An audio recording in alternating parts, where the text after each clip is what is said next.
Force, the Jedi. All of it. It's all true.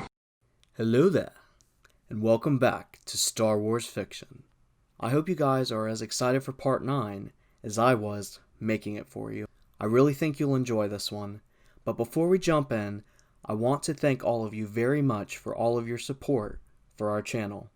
We are nearing 100 subscribers, which doesn't sound like a lot, but for me as a content creator, this is really exciting. If you aren't subscribed, please consider doing so, as it really helps out the channel and it lets you know as soon as new content is available for you. And last but not least, if you have not seen parts 1 through 8, please do me a favor and click the video card above you, which will take you to the playlist where you can start at part 1 and work your way back here. And now, without further ado, let's make the jump back into our fanfiction story.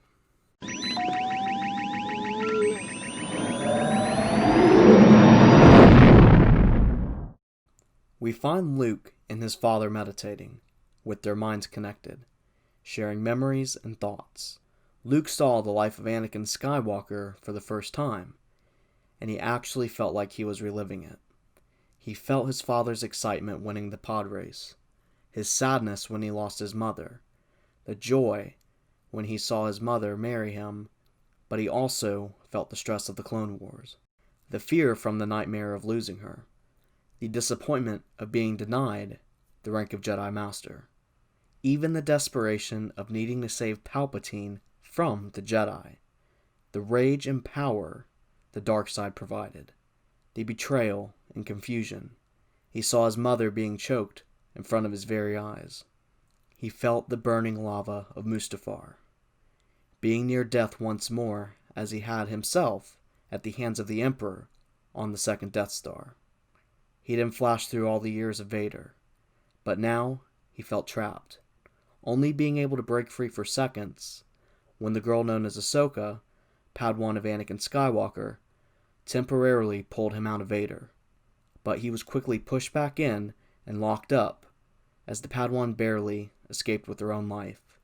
He then saw his sister being tortured and relived Ben being killed, held back and trapped, unable to do anything but watch like Anakin Skywalker had to, trapped by the dark side.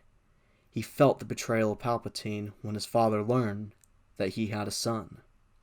He saw how many sleepless nights the Dark Lord had, and how much effort he went through just to find Luke. He felt the struggle to hand his son over to the Emperor. He saw now that his father was beginning to crack when he blocked his son's attack that was meant to kill the Emperor. It was to protect his son, not his master. Luke then allowed his father to see his life, his memories, growing up on Tatooine with Uncle Owen and Aunt Beru, meeting Ben and joining the rebellion and destroying the Death Star, training with Master Yoda on Dagobah, losing to Darth Vader on Cloud City, trying to accept the new truth of who his father really was, fighting off a vision by Palpatine that tempted him to flee the galaxy and to never return, and finally, how he built his new lightsaber and fought to his dying breath to save his very own father. Palpatine was behind everything. Your creation, using your infatuation with Mother against you, and manipulating the Clone Wars to gain power. I know. I have for a long time now. I was just too foolish to realize it, until it was too late, Luke. But I made the choice to turn to the dark side. Father, he was responsible for all of this, not you. I allowed myself to take the quick and easy path. I wanted more when I shouldn't have. What if it was your destiny to become Darth Vader? Luke then asked. This very question sent a chill through Anakin. As he was about to respond, a transmission then came through, from none other than Commander Iden Versio. We will be arriving at Naboo shortly, General Skywalker. My father and I are in the briefing room, as requested. Very well. Skywalker and I will be joining you shortly. Luke then looked at Anakin swallowing hard. It's going to be hard to have the galaxy separate Darth Vader from Anakin Skywalker. Anakin didn't speak for a moment, but then used the Force to slowly remove his mask. He then stared at Luke, clearly struggling to breathe. In a tone just above a whisper, he spoke. If this is destiny, it was worth it to have you by my side. He then coughed briefly. Your mother would be proud of you. The first thing Luke noticed was the scarred face of his father. But instead of seeing yellow eyes, like he had on Palpatine, all Luke could do was stare into the blue eyes of Anakin Skywalker. I wish she was with us. Anakin then looked up at Luke momentarily. She is. She's a part of us, my son. A small smile came from Luke as he nodded in agreement. Anakin then put his mask back on. It had taken all of his strength in the Force to augment his lungs to breathe for him without the mask. But it was worth it to see his son with his very own eyes. Come, Luke. We have kept the Admiral waiting long enough. As Grand Vizier and now rightful ruler of the Empire, Mas Amedda was having a hard time legitimizing his authority throughout an empire filled with chaos. Some of the Moffs and Admirals had taken advantage of the situation to gain their own power, while the strange man from the futile planet of Jakku, known as Gallius Rex, tried to claim Palpatine had passed the mantle on to him. The latest reports even claimed that the one person who could enforce his authority, Darth Vader, had also perished on the Death Star. Nevertheless, when Grand Admiral Ray Sloane had arrived at his office and informed him that the latter was not true, this further concerned Mas Amedda. He was one of the few that knew Palpatine was the Sith Lord, along with Darth Vader, but he also knew that Vader was the former Jedi Knight, Anakin Skywalker. You mean to tell me that he has now taken over 3 Star Destroyers and is now working with his son, Luke Skywalker, and the rebels? All the Grand Admiral could do was nod. 1 minute he was outnumbered, and the next I was having to contemplate surrender. What does Rex have to say about this? Was the Grand Vizier's next question. He doesn't know yet, but when he finds out, he will most likely order my execution for my failure, for not being worthy. Amedda looked at her with a grave sense of fear in his eyes. The new Supreme Leader already knows. One of your ships decided to flee to Jakku, but he doesn't know you are here. I knew this was a possibility, Sloane said, scoffing. I need your help. Over half of the Empire still thinks you're in command. The Supreme Leader hasn't had the chance to reach everyone in this part of the galaxy yet, although I fear it will be soon. And what of Vader? He asked her. Do you think he will just allow this to happen? He offered me a chance to join him, one we could use to our advantage, to take out Rax on Jakku, and then turn our guns on him if he does not fully submit to us. Amedda had an interested look on his face, as he thought silently to himself for a moment, before speaking once again. Our late Emperor wishes to see the Empire destroy itself, with only the worthy survive. We will honor his last command, but we will not allow Rax to be the one to determine who is worthy. Take your Star Destroyer to Vader and join his ranks.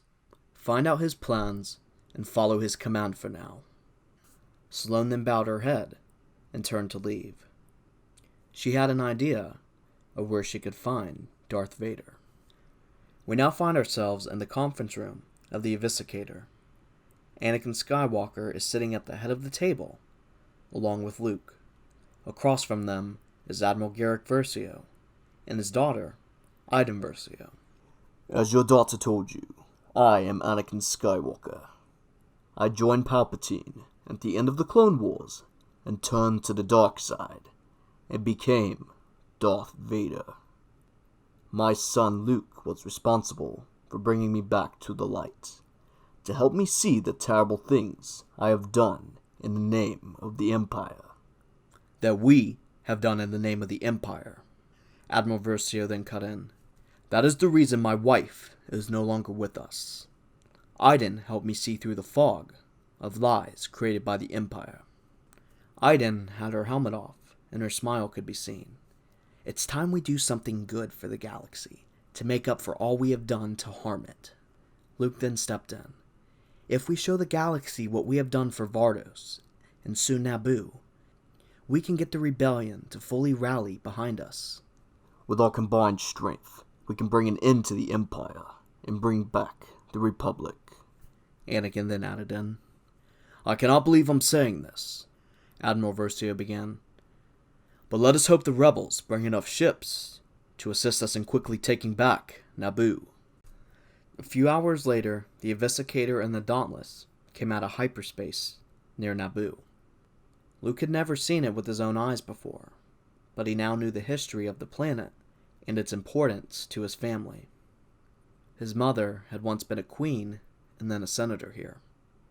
But this was also Palpatine's homeworld, and he was once a senator here as well.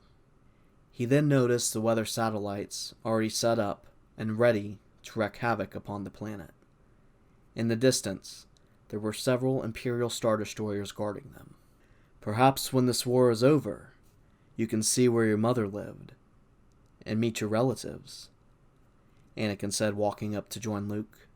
He had almost gotten used to the breathing of his father's mask, but he hoped one day he wouldn't need it anymore. I would like that, Father. I hope after this conflict is resolved, you can go to Kamino. I must put the needs of the galaxy before myself, Luke. Right now, the appearance of Vader is how we are able to save so many people that have been oppressed. Luke nodded, understanding what his father meant. He was proud of Anakin, and how much he had already done since his turn back to the light. You will be joining your sister and Captain Solo aboard the Millennium Falcon, and help with ground defenses against the Empire. What about you, Father? Luke asked, looking up at Anakin. I will be here to make sure the space battle is won and the satellites are destroyed. A Jedi of your talents will be more useful protecting Leia and making sure Theed is not overtaken. The Jedi then nodded and gave his father a quick smile before running off to join his sister.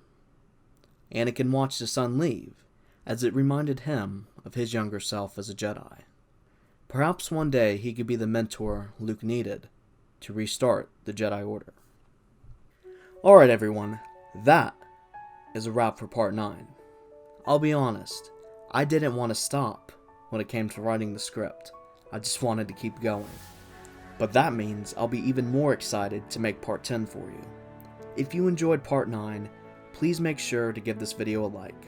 Also, let me know what you thought in the comments below, because your feedback is very important to me. Plus, I enjoy reading all of your comments and replying back to each and every one of you.